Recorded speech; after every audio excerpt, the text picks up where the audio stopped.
Shalom semuanya. Kita siap mendengarkan firman Tuhan, ya. Amin. Mari kita berdoa sebentar. Tuhan Yesus, terima kasih Tuhan untuk pagi hari yang begitu indah ini. Kami telah menyembah, memuji-Mu. Tuhan, bertatalah atas penyembahan dan pujian kami. Tuhan Yesus, ini saatnya kita mau mendengarkan firman-Mu. Tuhan Yesus, biarlah firman-Mu bisa mengajar kami, mendidik kami, mengajar kami untuk berubah di dalam setiap apa yang kami lakukan di dalam kehidupan kami, untuk tetap mengikuti Engkau. Tuhan Yesus, sembunyikan hamba-Mu yang di balik sayap-Mu, agar semua yang keluar hanya daripada-Mu saja, untuk memberikan kekuatan kepada kami semua di tempat ini. Di dalam nama Tuhan Yesus kami telah berdoa, haleluya, amin. Amin. Pagi hari ini judul khotbah saya adalah tetap mengenalkan Tuhan. Kehidupan kekristenan adalah suatu journey bersama Tuhan. Ketika kita dipilih dan diselamatkan oleh Tuhan, itulah merupakan titik awal kehidupan kita bersama Tuhan. Kita masuk kepada fase di mana kita menjalin hubungan secara pribadi bersama Tuhan. Di mana ada awal dan di situ juga ada akhir. Apakah kita ketika kita pulang kepada Bapa, kita masih mempunyai iman yang teguh di dalam Tuhan Yesus? Faktanya manusia bisa berubah, saudara. Banyak faktor. Contohnya karena sukses, karena kekuasaan dan sebagainya. Hanya Tuhan yang tidak pernah berubah. Dari dulu, sekarang, dan sampai selama-lamanya. Meskipun kita sudah bersama Tuhan, berjalan bersama Tuhan, tapi masalah tidak pernah silih berganti datangnya. Tanpa diundang, tiba-tiba kok sakit keras. Tiba-tiba di PHK. Tiba-tiba terjadi kecelakaan yang tidak pernah kita harapkan. Siapa yang kita andalkan dikala semua itu terjadi? Apakah kita tetap mengandalkan Tuhan? Ataukah kita mengandalkan yang lain? Mengandalkan harta, mengandalkan koneksi, mengandalkan kepintaran kita. Nah, hari ini kita mau belajar dari satu tokoh di Perjanjian Lama, ya. Kita mau belajar dari kisah Raja Asa dari 2 Tawarik 16 ayat 1 sampai 14. Saya baca, ya. Yaitu perjanjian Asa dengan Aram. Ya. Pada tahun ke-36 pemerintahan Asa, majulah Baasa Raja Israel hendak berperang melawan Yehuda. Ia memperkuat Rama dengan maksud mencegah lalu lintas kepada Asa, Raja Yehuda. Lalu Asa mengeluarkan emas dan perak dari perbendaharaan rumah Tuhan dan dari perbendaharaan rumah raja, dan mengirimnya kepada Ben-Hadad, Raja Aram yang diam di Damsyik, dengan pesan, ada perjanjian antara aku dan engkau, antara ayahku dan ayahmu. Ini kukirim emas dan perak kepadamu.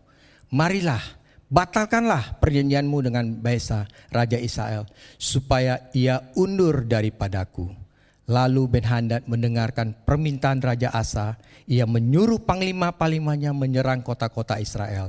Dan mereka memukul Kala, Iyon dan Abel-Maim.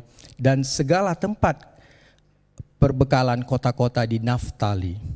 Segera sesudah Baasa mendengar hal itu, ia berhenti memperkuat Rama. Ia menghentikan usahanya itu. Tetapi Raja Asa mengerahkan segenap orang Yehuda yang harus mengangkut batu untuk memperkuat Rama itu. Ia mempergunakan untuk memperkuat Geba dan Mesbah. Kita berhenti dulu sampai di situ, ya. Sebenarnya dari bacaan tadi ada sedikit perbedaan kalau kita melihat dari Raja-Raja 1 yaitu 15 sampai 33, di mana ada perbedaan waktu, ya. Dikatakan di sana bahwa pada saat pemerintahan Asa 3 tahun itu Baasa menjadi raja. Lalu dia memimpin Israel Utara selama 24 tahun. Sehingga kalau dihitung itu adalah 27 tahun masa pemerintahan Raja Asa. Ya. Sehingga pada saat cerita ini keluar, yaitu tahun 36, seolah-olah Baasa sudah enggak berkuasa lagi ya. Nah, ada beberapa komentator dari Alkitab mengatakan bahwa ini adalah salah dalam pencetakan.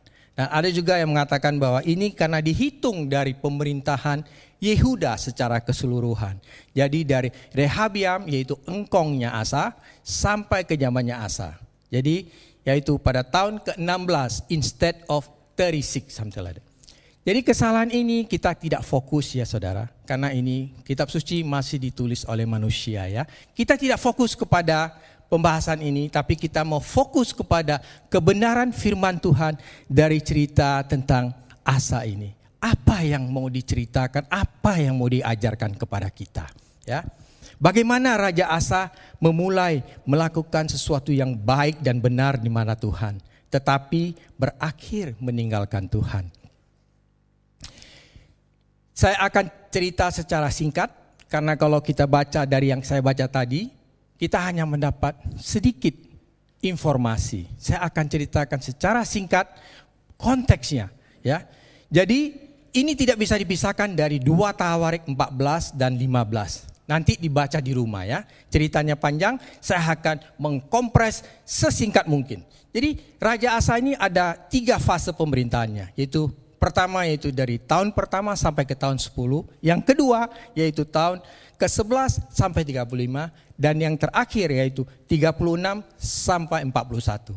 Jadi yang kita baca tadi adalah dari 36 sampai ke 41. Ya. Jadi tahun pertama Asa ini begitu giat mencari Tuhan. Dia melakukan banyak pembaharuan. Dia menjauhkan pelacuran bakti. Bayangkan saudara ya, tahun itu ada pelacuran bakti saudara. Ya, lalu dia juga menghilangkan segala mesbah-mesbah asing. Dan dia juga memerintahkan orang Yehuda supaya mereka mencari Tuhan, Allah nenek moyang mereka, dan mematuhi hukum dan perintah. Dan juga dia menyadari bahwa kalau mereka mencari Tuhan, bahwa Tuhan mencari mereka, sehingga Tuhan memberikan keamanan di seluruh negeri Yehuda. Sebagai informasi saja, bahwa Yehuda memiliki 300.000 orang tentara dan dari Benjamin 280.000, sehingga totali 580.000 tentara yang gagah perkasa. Ya. Tapi pada fase kedua, yaitu tahun ke-11 pemerintahan Asa, dia diserang oleh Zerah orang Ethiopia dengan jumlah tentara 1 juta orang dengan 300 keretanya. Tetapi pada saat itu, saat mau diserang, Asa berseru kepada Tuhan. Kita lihat di 2 Tawarik 14 ayat 11 ya. Kemudian Asa berseru kepada Tuhan Allahnya, "Ya Tuhan, selain daripada Engkau, tidak ada yang dapat menolong yang lemah terhadap yang kuat. Tolonglah kami ya Tuhan Allah kami, karena kepadamulah kami bersandar, dan dengan namamu kami maju melawan pasukan yang besar jumlahnya ini. Ya Tuhan, Engkau Allah kami, jangan biarkan seorang manusia mempunyai kekuatan untuk melawan Engkau." Di ayat ke-12 dikatakan, dan Tuhan memukul kalah orang-orang Ethiopia itu di hadapan Asa dan Yehuda. Mereka semuanya lari. Lihat saudara, sebagai informasi tadi, 508.000 melawan 1 juta. Jadi hampir 1:2 ya, 50%. Cuma setengah saudara. Tetapi karena dia bersandar kepada Tuhan, berseru kepada Tuhan, menang saudara. Jadi siapa yang melawan tentara Ethiopia sebenarnya? Tuhan. Setelah kemenangan itu, yaitu ada satu Azaria bin Oded dihinggapi roh Allah. Dia menemui Asa, dia mengatakan bahwa apabila kamu mencari Tuhan, maka dia berkenan ditemui olehmu. Sehingga Asa menguatkan diri, sehingga dia mengadakan lebih banyak lagi pembaharuan di seluruh tanah Yehuda. Yaitu Yang pertama juga dia menyingkirkan semua berhala-berhala. Dia memperbaharui mezbah Tuhan, dan di bait suci dia perbaharui semuanya. Dan di bulan ketiga dan tahun ke-15 dia mempersembahkan 700 lembu, 7.000 ekor kambing kepada Tuhan.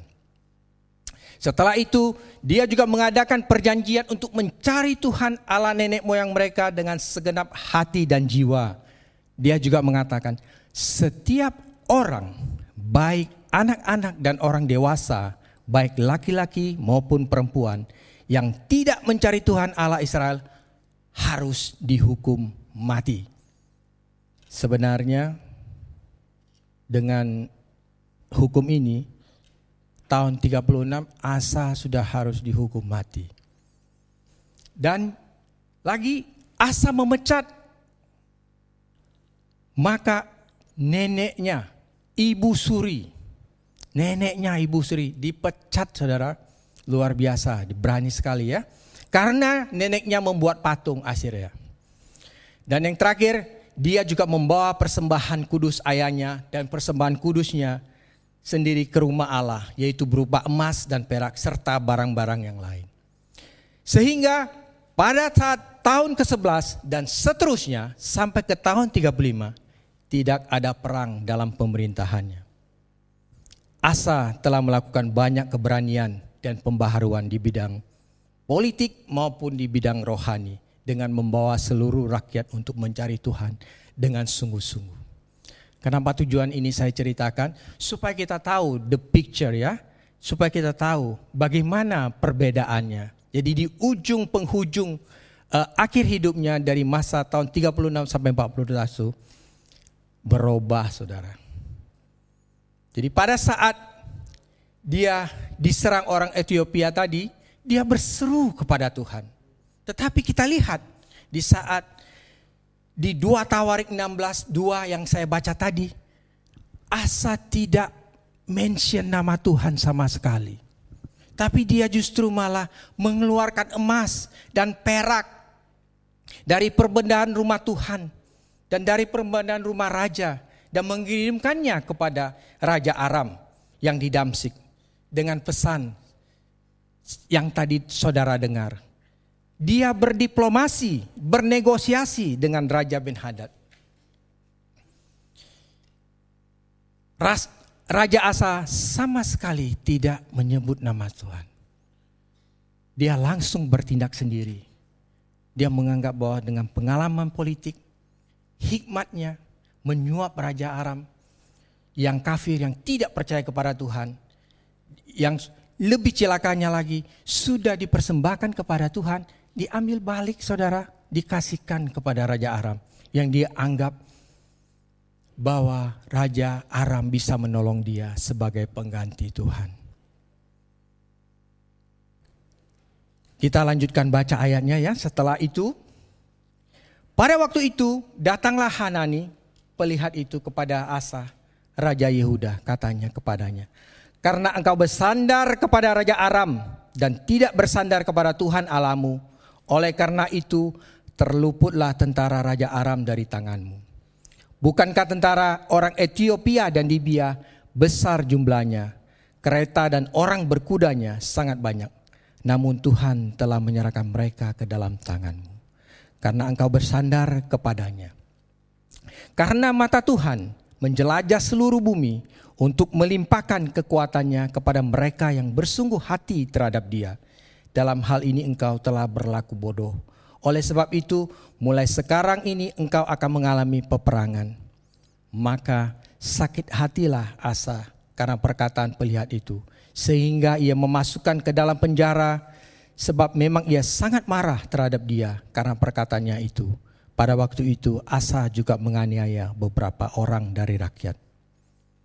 Sesungguhnya riwayat Asa dari awal sampai akhir tertulis dalam kitab Raja-Raja Yehuda dan Israel. Pada tahun ke-39 pemerintahannya, Asa menderita sakit pada kakinya, yang kemudian menjadi semakin parah. Namun dalam kesakitannya itu ia tidak mencari pertolongan Tuhan, tetapi pertolongan tabib-tabib. Kemudian Asa mendapat perhentian bersama-sama nenek moyangnya. Ia mati pada tahun ke-41 pemerintahannya dan dikuburkan di kuburan yang telah digali baginya di kota Daud. Mereka membaringkannya di atas pertiduran yang penuh dengan rempah-rempah dan segala macam rempah-rempah campuran yang dicampur menurut cara pencampuran rempah-rempah, lalu menyalakan api yang sangat besar untuk menghormatinya. Jadi poin pertama apa yang kita bisa belajari dari sini yaitu Asa berubah setia dari mengandalkan Tuhan kepada mengandalkan manusia. Meskipun hasil daripada perjanjian itu kelihatannya berhasil di mata manusia. Karena Yehuda tidak perlu berperang. Hanya melalui siasat. Tetapi ini jahat di mata Tuhan. Karena Asa tidak mengandalkan Tuhan. Tetapi mengandalkan kekuatannya sendiri. Makanya Tuhan mengatakan dalam hal ini engkau telah berlaku bodoh. Seandainya Hanani tidak menegur Asa, pasti siasat ini tidak terbongkar karena dianggap luar biasa oleh dunia atau manusia. Karena telah berhasil menaklukkan musuh tanpa harus berperang. Tetapi tidak di mata Tuhan. Siapakah manusia? Sehingga manusia mengandalkan manusia lain atau diri sendiri. Manusia memang mempunyai hikmat, kekuasaan, dan juga kekuatan. Tetapi hanya terbatas sampai kepada nafas terakhir. Makanya firman Tuhan mengatakan di Yeremia 17 ayat 5. Beginilah firman Tuhan. Terkutuklah orang yang mengandalkan manusia, yang mengandalkan kekuatannya sendiri, dan yang hatinya menjauh daripada Tuhan. Ia akan seperti semak bulus di padang belantara. Ia tidak akan mengalami datangnya keadaan baik. Ia akan tinggal di tanah yang angus di padang gurun, di negeri padang asin yang tidak berpenduduk. Tetapi diberkatilah orang yang mengandalkan Tuhan, yang menaruh harapannya pada Tuhan. Ia seperti pohon yang ditanam di tepi air, yang merambatkan akar-akarnya ke batang air, dan yang tidak mengalami datangnya panas terik, yang daunnya tetap hijau, yang tidak khawatir dalam tahun kering, yang tidak berhenti menghasilkan buah. Firman Tuhan ini dengan tegas mengatakan, terkutuklah orang yang mengandalkan manusia, yang mengandalkan kekuatannya sendiri, yang hatinya menjauh dari Tuhan. Manusia sangat terbatas, saudara. Di luar aja kita udah gak bisa lihat, tetapi Tuhan bisa melihat. Makanya Tuhan bilang, kita terkutuklah. Tuhan itu tidak terbatas. Dia ahlinya membuat yang tidak mungkin menjadi mungkin. Tuhan akan memberkati orang-orang yang mengandalkan Dia dan menaruh harapan kepadanya. Sehingga Tuhan menggambarkan bahwa kita harus seperti pohon yang ditanam di tepi batang air, yang merambatkan akar-akarnya kepada batang air. Itulah sumber kehidupan. Secara tidak langsung Tuhan mengatakan bahwa manusia harus tertanam dan berakar kuat di dalam Tuhan sebagai sumber kehidupan kita. Padahal Asa sudah mengalami pertolongan Tuhan 25 tahun yang lalu ketika mereka diserang oleh Ethiopia. Memang tidak disebutkan di dalam Alkitab, saya bolak-balik ke sana sini. Kenapa dia bisa berubah setia ya? Kemungkinan pertama, di mana semuanya baik, yaitu kenyamanan hidup. Comfort life. Bahaya saudara, kalau semuanya pada baik-baik saja, ya, tidak ada pergolakan, sehat, hidup mewah, semuanya enak, no problem. Hati-hati saudara. Sudah menjadi rahasia umum bahwa orang akan mendekat kepada Tuhan dan berdoa sampai nunggang-nunggit dikala mengalami banyak masalah dan pencobaan. Tetapi kalau pergumulannya dijawab, habis itu Tuhannya bye-bye. Mencari Tuhan dikala perlu saja. Seperti ada udang di balik rempeyek. Kalau sudah perlu, datang. Tapi kalau sudah dijawab, menghilang. Makanya kadang-kadang Tuhan tidak menjawab doa kita secara langsung, saudara. Kenapa? Pernah gak saudara berpikir begitu? Kenapa? Karena Tuhan ingin bersekutu dengan kita. Karena kebiasaannya setelah diselesaikan persoalannya, hilang dia. Makanya di slow down sedikit sehingga berfellowship. Tuhan ingin senang kalau kita datang kepada Dia. Mari kita berdoa dan bersekutu kepada Tuhan dengan tujuan yang baik, yaitu mencintai Tuhan. Karena Tuhan lebih dulu mencintai kita. Bukan karena mau sesuatu saja. Kalau ada persoalan baru cari Tuhan. Sampai lututnya lecet. Tapi kalau sudah semuanya happy, lupa dia. Yang kedua, bisa juga karena pencapaian atau prestasi. Di mana sudah menjadi kaya, sukses, semuanya aman, tentram, jadi sombong. Dan dia merasa semuanya bisa diselesaikan dengan uang. Makanya tanpa berpikir panjang, dia mengeluarkan emas dan perak dari perbendaharaan rumah Tuhan dan mengadakan suap kepada Raja Aram. Dan juga harus berhati-hati saudara. Mungkin Asa merasa dia sudah hebat, melakukan banyak pembaruan, dia merasa bahwa paling benar, merasa diri suci, kudus, sehingga tidak perlu Tuhan lagi. Hati-hati saudara. Kalau kita sudah merasa tinggi hati, kita merasa bahwa saya nggak perlu bertobat, saya nggak perlu Tuhan lagi. Semua kesuksesan, semua pencapaian itu karena saya.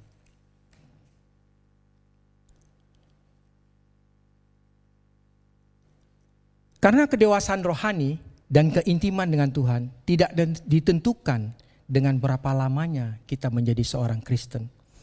Dan juga tidak ditentukan berapa banyak mukjizat yang dialaminya. Tetapi berapa dalam hubungan kita dengan Tuhan.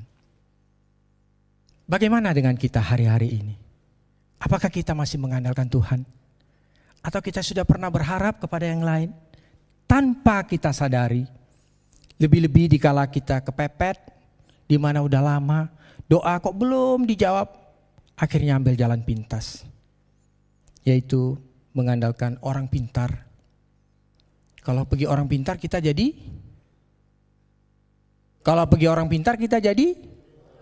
bodoh. Kan kita nganggap dia pintar, kita jadi orang bodoh dong. Oh iya. Benar kan? Ke orang pintar, berarti kita anggap diri kita bodoh. Makanya kita pergi mencari orang pintar. Jangan mencari orang pintar saudara, cari Yesus. Itu yang betul. Nah. Atau juga kita mengandalkan harta, koneksi, kepintaran. Atau bahkan juga kita mengandalkan hamba Tuhan yang besar atau yang terkenal. Tuhan menyelidiki hati kita. Tuhan tahu apakah kita sungguh-sungguh mengandalkan Dia atau tidak. Seperti kejadian yang dialami oleh Asa. Tidak ada yang tahu saudara, saya percaya bahwa di Yehoyada sebagian orang saja yang dianiaya oleh Raja Asa karena ketahuan dia tidak mengandalkan Tuhan, tetapi dia mengandalkan kekuatannya sendiri. Jadi kejadian Asa yang dialaminya ini merupakan suatu contoh yang baik bagi kita semua. Agar kita belajar dari kegagalan Asa. Sehingga kita tidak perlu mengalami kegagalan yang sama. Karena kejadian ini bisa juga terjadi pada kita. Ya atau tidak? Bisa saudara. Kalau kita tidak mawas diri. Hati-hati dikala kita diberkati. Dikala kita sukses, kalau kita tidak mawas diri, berkat Tuhan bisa menjadi jerat bagi kita, sehingga kita bisa jauh dari Tuhan. Ini kesaksiannya di Indonesia ya, di sini nggak ada. Dulu, waktu masih pas-pasan, rajin ke gereja, pelayanan tiap minggu, hari biasa juga pelayanan di gereja. Tetapi setelah diberkati, sukses, kaya, mulai kendor. Sibuk ngurusin bisnis. Dulu dari toko satu, yaitu tambah bikin pabrik. Dari 1 jadi 3. Loh ditanya, mana kok gak datang ke gereja lagi? Oh gimana mau ke gereja? Ya pabrik siapa yang ngurus? Sibuk ngurusin pabrik. Diberkati oleh Tuhan. Tapi setelah diberkati, Tuhannya ditinggal, saudara.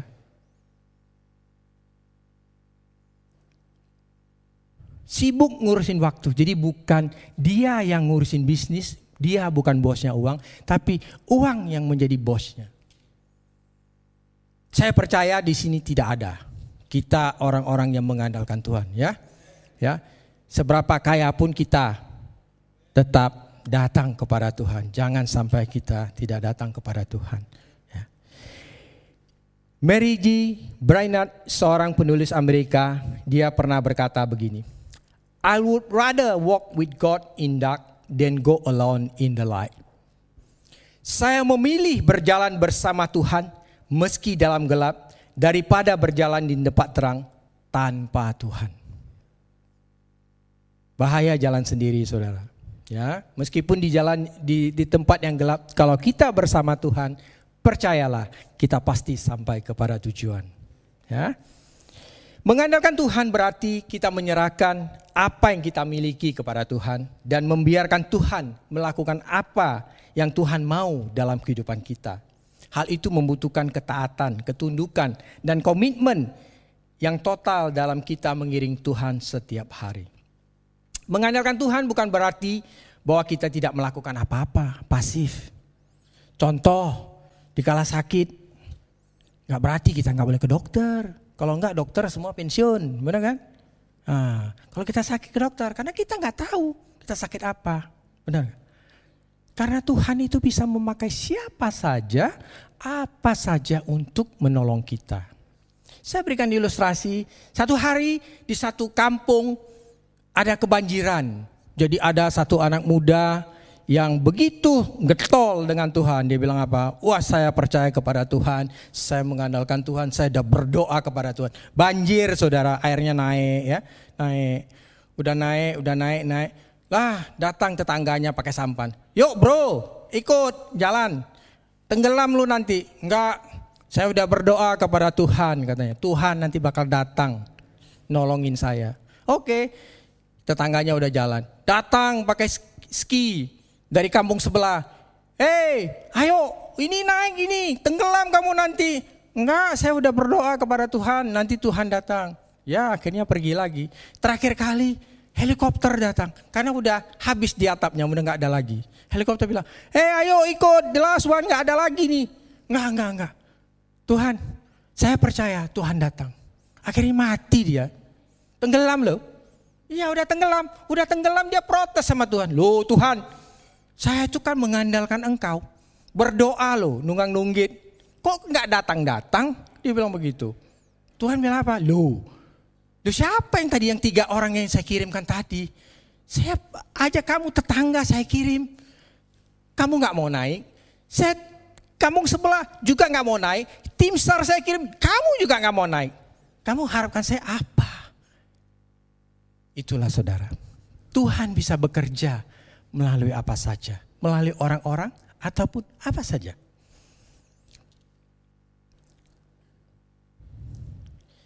Kalau kita mau ujian, belajar. Kalau doa doang, dia itu pergi ujian tanpa persiapan, ya gagal lah.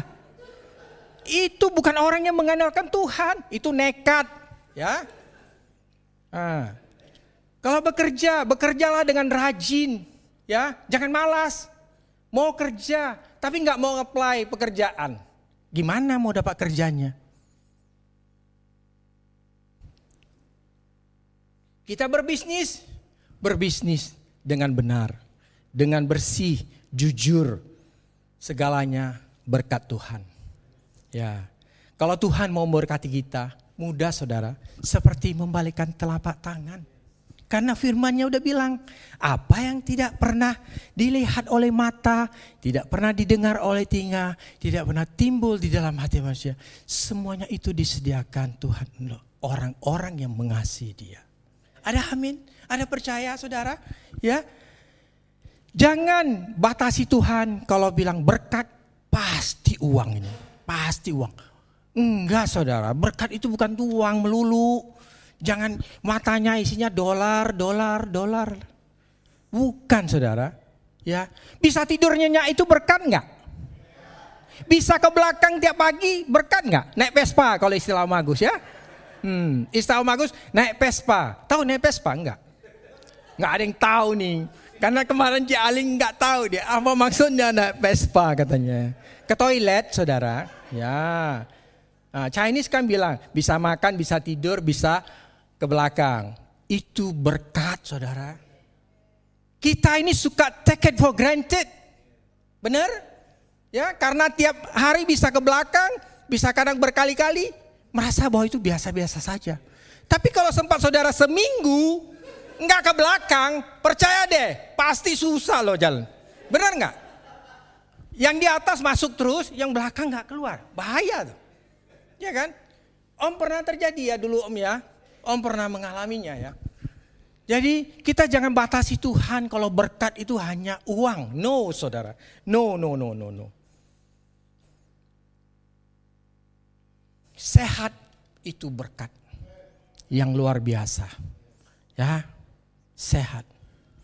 Itulah manusia juga take it for granted. Intinya adalah kita harus melakukan bagian kita dan Tuhan akan melakukan bagiannya. Itulah sikap orang yang mengandalkan Tuhan. Ya. Roma 8:28 dikatakan, kita tahu sekarang bahwa Allah turut bekerja dalam segala sesuatu untuk mendatangkan kebaikan bagi mereka yang mengasihi Dia, yaitu mereka yang terpanggil sesuai dengan rencana Allah. Ya. Dalam survei oleh Edna Medford, Abraham Lincoln disebutkan sebagai seorang presiden terbaik Amerika. Para sejarawan juga mengatakan hingga 65 kali mereka mengatakan bahwa Abraham Lincoln ini presiden Amerika ke-16 adalah presiden terbaik Amerika. Jadi saudara tahu ceritanya gimana. Suatu hari ada orang yang dekat dengan Lincoln, dia itu perpas-pasan di kamar tidur Gedung Putih. Jadi waktu saat dia berjalan, pintu itu terbuka sedikit. Jadi dia lewat. Dia dengar ada orang yang berbicara. Dia kurius, biasa ya, kepo ya. Dia dengar Abraham Lincoln lagi berlutut berdoa di ranjangnya. Dia mengatakan apa? Tuhan Yesus, tolonglah saya untuk memimpin bangsa yang besar ini. Abraham Lincoln menaruh pengharapan, bersandar kepada Tuhan. Dia sadar bahwa dia tidak mampu sendiri untuk memimpin Amerika. Sehingga dia tercatat sebagai presiden terbaik di Amerika. Mengandalkan Tuhan. Poin yang kedua yang kita bisa pelajari yaitu Tuhan tidak bisa ditipu oleh manusia. Di ayat 8 dikatakan tadi, kita baca ya. Bukankah tentara orang Ethiopia dan Libya besar jumlahnya, kereta dan orang berkudanya sangat banyak, namun Tuhan telah menyerahkan mereka ke dalam tanganmu, karena engkau bersandar kepadanya. Karena mata Tuhan menjala-jala seluruh bumi untuk melimpahkan kekuatannya kepada orang yang bersungguh hati terhadap Dia. Sebentar ya.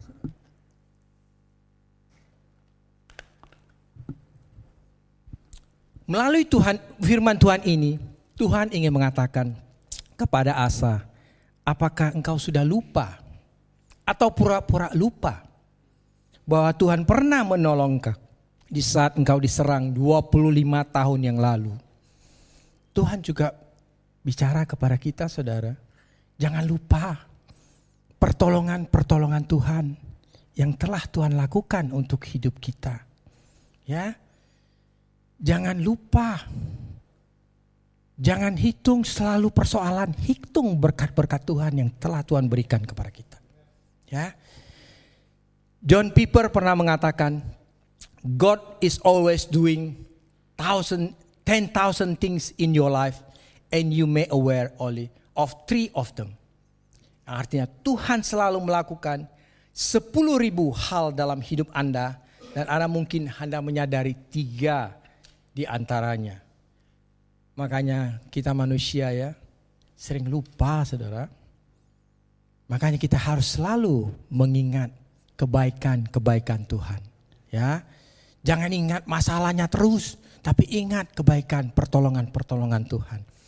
Karena mata Tuhan menjelajah seluruh bumi, Dia melimpahkan kekuatannya kepada kita. Bayangkan saudara, Tuhan punya kekuatan dilimpahkan kepada kita untuk menghadapi setiap persoalan, baik besar maupun kecil.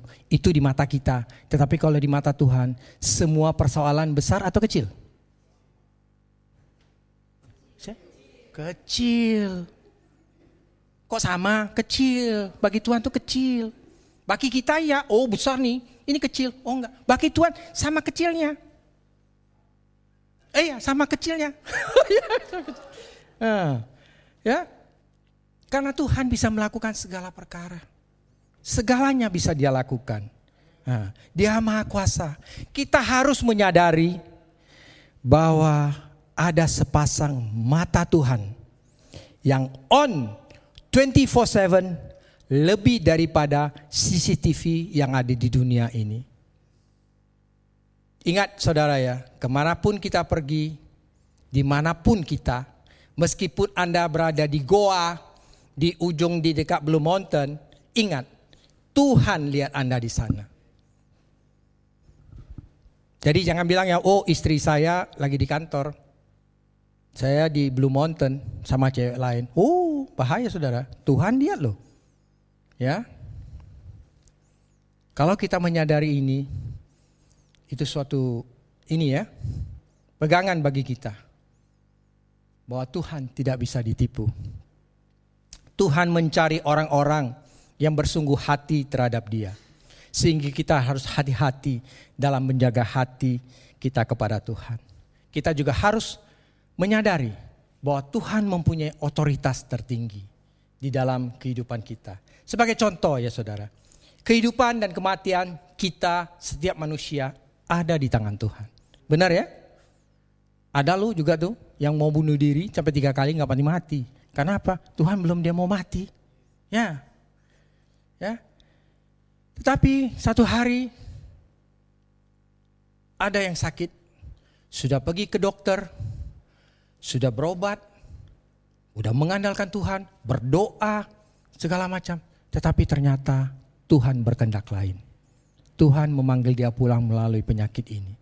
Karena kontrak sudah habis, saudara, sudah expired, ya harus pulang kepada Bapa. Tetapi orang yang ditinggalkannya kecewa.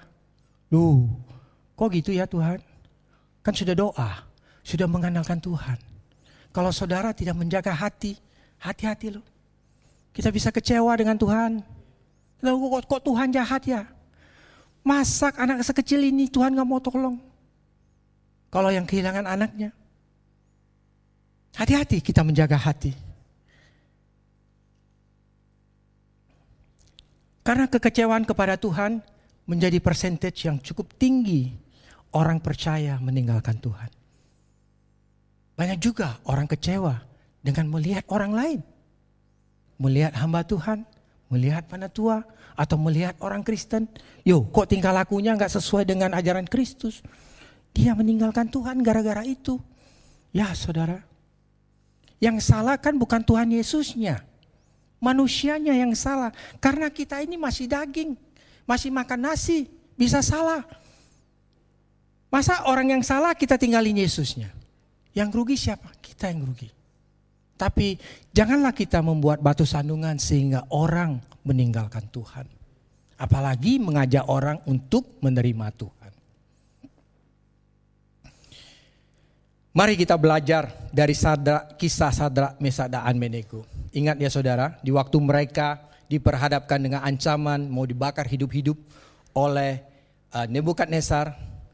Dengan tegas mereka mengatakan di ayat Daniel 3 ayat 17 dikatakan begini. Jika Allah kami yang kami puja sanggup melepaskan kami, maka ia akan melepaskan kami dari perapian yang menyala-nyala itu. Dan dari dalam tanganmu ya Raja. Tetapi seandainya tidak, hendaklah Tuanku mengetahui ya Raja, bahwa kami tidak akan memuja dewa Tuanku dan tidak akan menyembah patung emas yang Tuanku dirikan itu. Luar biasa saudara. Kita harus belajar dari hamba-hamba Tuhan ini ya, yang begitu hebat ininya, imannya. Ini sudah mau dibuang ke dalam api loh. Kalau kita mungkin, waduh gemetaran gitu ya.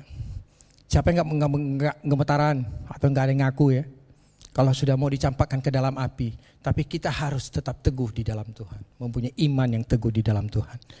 Apapun permasalahan dan pergumulan kita hari-hari ini, bahkankah itu menyangkut kehilangan nyawa kita, kita tidak akan meninggalkan Tuhan hanya karena kekuasaan atau harta, tata, wanita, yang semuanya berakhir dengan ta. Bahaya saudara ya, harta, tata, wanita. Atau kebahagiaan, atau kesengsaraan, atau penderitaan yang sementara. Kenapa saya bilang sementara? Karena di dunia ini tidak ada yang abadi. Bahagia juga akan berakhir, penderitaan juga akan berakhir. Tetapi tidak bisa dibandingkan dengan keselamatan yang Tuhan akan berikan kita di dalam kerajaan sorga. Pertanyaannya adalah, sudahkah kita bersungguh-sungguh hati kepada Tuhan? Pertanyaannya hanya kita dan Tuhan yang tahu. Saya tidak tahu hati saudara. Saya bahkan tidak tahu hati istri saya. Hanya Dia yang tahu kepada Tuhan. Ya, kita yang jawab. Bersungguh-sungguh hati akan terjadi kalau kita mempunyai hubungan yang intim dengan Tuhan. Tidak hanya bisa dilakukan dalam semalam saudara. Karena harus dilakukan sepanjang umur hidup kita sampai kita menghadap Tuhan Yesus kembali. Makanya kita harus berkomitmen, diperbaharui setiap hari. Lukas 9 ayat 23, Tuhan Yesus berkata, katanya kepada mereka semua, setiap orang yang mau mengikut aku harus menyangkal dirinya, memikul salibnya setiap hari dan mengikut aku. Garis bawahi kata setiap hari.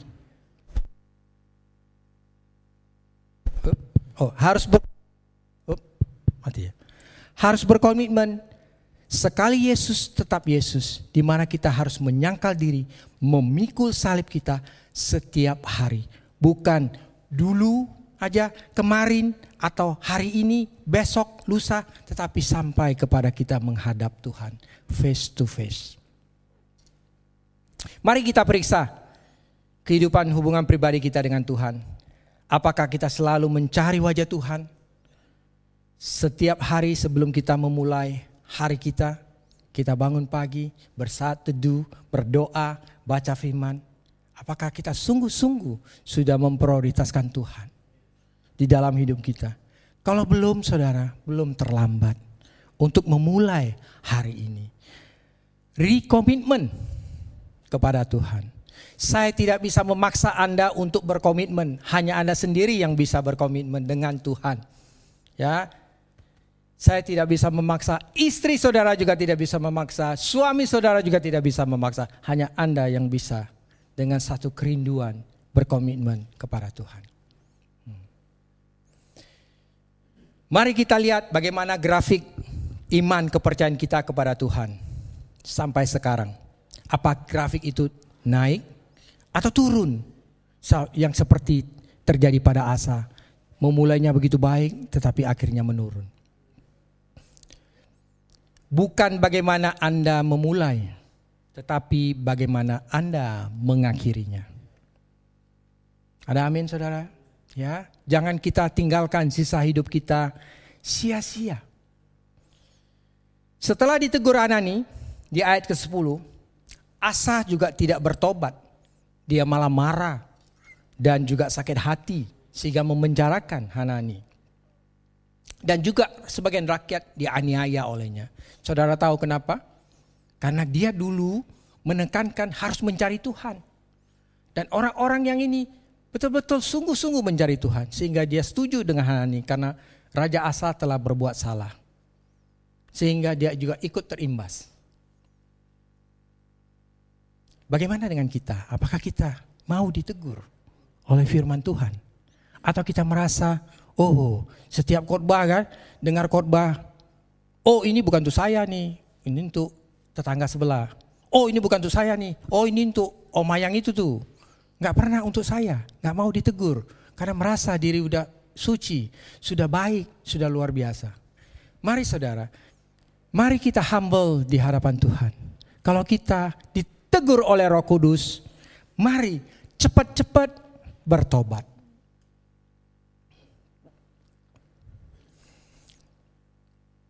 Tidak ada kata yang terlambat dan jangan meninggalkan Tuhan. Karena dikala kita meninggalkan Tuhan, kita yang merugi sendiri.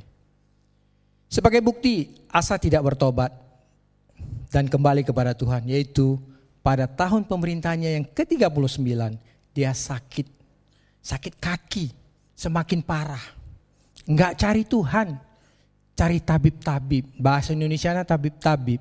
Tapi tabib-tabib zaman itu linknya semua kepada black magic. Itu dukun-dukun. Itu yang Tuhan sudah diberi kesempatan. Sampai the last one, dia juga tidak kembali kepada Tuhan. Sungguh sangat disayangkan, suatu akhir yang fatal. Ya, meninggal dengan iman yang meninggalkan Tuhan. Dan saya berdoa agar kesalahan Asa ini tidak terjadi atas kita di tempat ini. Ada amin saudara ya. Biarlah pelajaran ini memberikan pelajaran kepada kita. Biarlah kesalahan Asa jangan terulang di dalam hidup kita. Ya. Jadi kesimpulannya yang pertama yaitu jangan berubah setia. Tetap mengandalkan Tuhan. Apapun persoalan, sekepepet apapun, percayalah bahwa Tuhan pasti akan menolong. Yang kedua, ingat saudara, Tuhan itu tidak bisa ditipu oleh manusia. Ingat selalu bahwa mata Tuhan selalu melihat apa tindak tanduk yang kita lakukan. Orang-orang yang sungguh-sungguh mencintai Dia, mengasihi Dia. Saya akan tutup dengan satu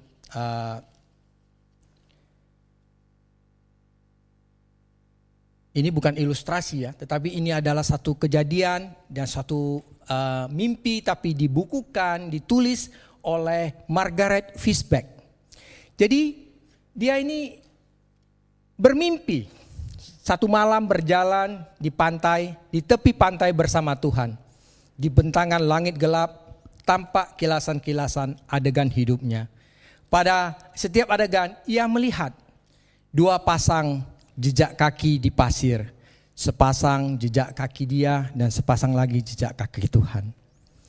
Tapi ketika adegan terakhir terlintas di depanku, katanya, aku melihat ke belakang. Kok jejak kaki di pasir? Di situ hanya ada sepasang jejak kaki di pasir. Lalu dia mengingat bahwa di saat-saat itulah adalah saat yang paling berat di dalam hidupnya. Lalu dia protes, loh katanya kalau ikut Tuhan, mengandalkan Tuhan, Tuhan selalu beserta saya. Kok justru di saat saya berbeban berat, saya ditinggalkan. Cuma ada sepasang kaki di pasir itu katanya. Dia protes kepada Tuhan. Tuhan, di manakah engkau? Engkau mengatakan bila aku memutuskan mengikuti engkau, maka engkau akan berjalan bersamaku di sepanjang jalan kehidupanku. Namun aku memperhatikan di kala saat aku yang paling gawat, beban hidup yang paling berat. Tapi aku hanya melihat sepasang jejak kaki di pasir. Kenapa? Justru aku membutuhkan engkau meninggalkan aku. Lalu Tuhan menjawab, Tuhan bilang, anakku, kamu sangat berharga di mataku. Aku sangat mengasihimu. Aku tidak akan meninggalkan kamu. Pada waktu kamu dalam bahaya dan penderitaan, kamu hanya melihat sepasang jejak kaki saja. Karena pada waktu itu aku sedang menggendong kamu. Jadi kaki itu bukan kaki dia, kakinya Tuhan. Jadi Tuhan sedang menggendong dia. Saya berharap bahwa mimpinya Margaret Fishback yang terjadi dalam hidupnya ini juga akan memberkati kita. Bahwa Tuhan yang kita sembah, yang kita percaya, yang kita andalkan, tidak akan pernah meninggalkan kita. Ada amin saudara? Ya, apapun permasalahan kita, jangan putus asa, jangan pernah menyerah. Percaya bahwa Tuhan selalu punya harapan. Tuhan selalu akan menolong kita. Ya, amin. Mari kita berdoa. Tuhan Yesus, terima kasih Tuhan untuk firman-Mu yang telah disampaikan. Tuhan, materakan firman-Mu. Biarlah firman-Mu bisa menjadi rema kekuatan mengajari kami. Tuhan, kalau firman ini menegur kami, memang manusia tidak bisa melihat, tetapi Engkau bisa melihat jauh ke dalam hati kami. Tuhan, kami mau ambil komitmen, kami mau bertobat. Kami mau sungguh-sungguh kepadamu Tuhan. Kami mau tetap mengandalkan Tuhan. Dalam situasi apapun keadaan kami tetap mengandalkan Engkau. Di dalam nama Tuhan Yesus, kami telah berdoa dan mengucap syukur. Haleluya. Amin.